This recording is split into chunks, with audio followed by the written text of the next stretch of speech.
너희 몸은 너희가 하나님께로부터 받은다.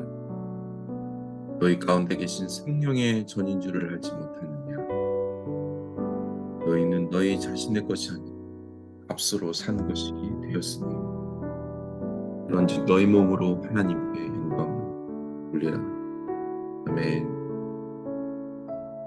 하나님의 부르심에 하나님의 합당한 주님께 영광을 올려드리는 그런 오늘의 삶이 될 수 있도록 도우시고 인도하여 주옵소서.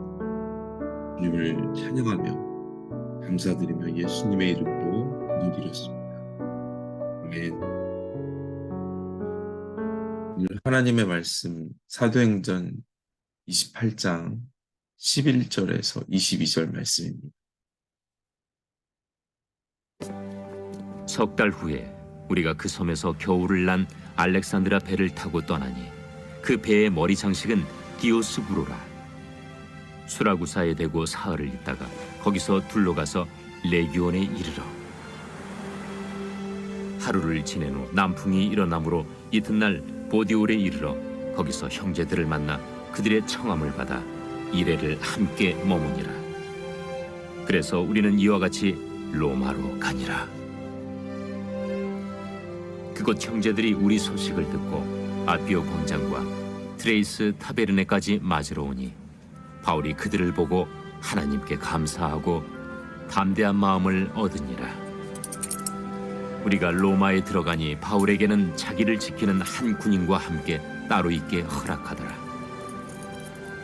사흘 후에 바울이 유대인 중 높은 사람들을 청하여 그들이 모인 후에 이르되, 여러분 형제들아, 내가 이스라엘 백성이나 우리 조상의 관습을 배척한 일이 없는데 예루살렘에서 로마인의 손에 죄수로 내준 바 되었으니 로마인은 나를 신문하여 죽일 죄목이 없으므로 석방하려 하였으나 유대인들이 반대하기로 내가 마지 못하여 가이사에게 상소하며 내 민족을 고발하려는 것이 아니니라.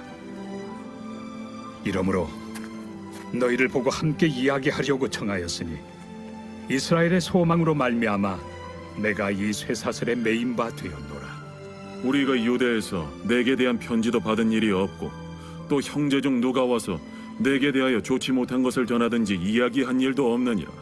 이에 우리가 너의 사상이 어떠한가 듣고자 하니 이 파에 대하여는 어디서든지 반대를 받는 줄 알기 때문이라.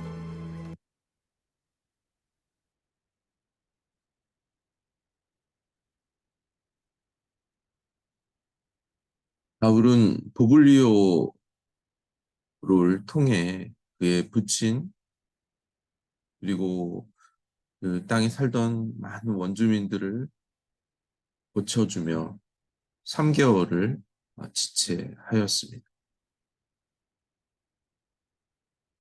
바울이 3개월을 지체한 이유를 정확히 기록하고 있지 않지만 그 당시 겨울철 항해가 어려워서 보통 3개월 정도는 출항하지 않았습니다. 바울이 타던 알렉산드리아 배는 완전히 파손했기 때문에 디오스구라라는 그 배를 타기 전까지 정착하였습니다. 이게 다시 디오스구라라는 배를 타고 로마로 향해 가게 되었습니다.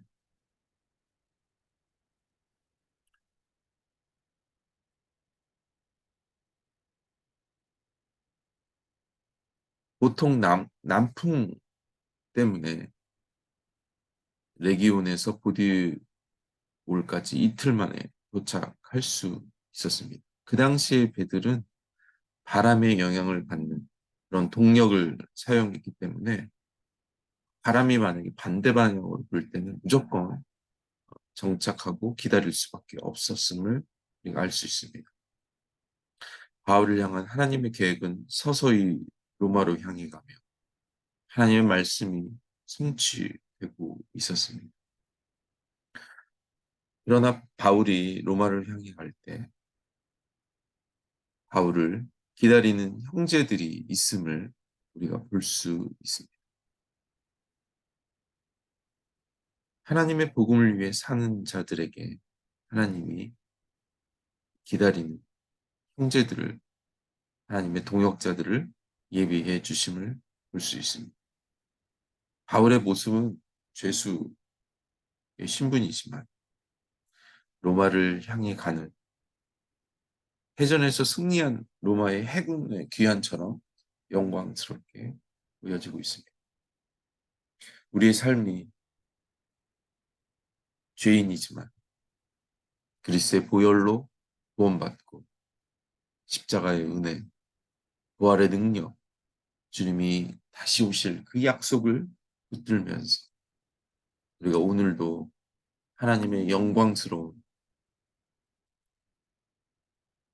영적인 전사로 우리가 살고 있는 그 어느 곳이든 하나님의 능력이 영혼들을 고치고 그를 위해 원주민들을 치유하였던 것 같이 우리의 삶을 사라지며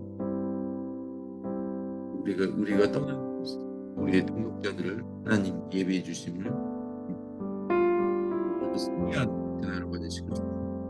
아멘. 하나님,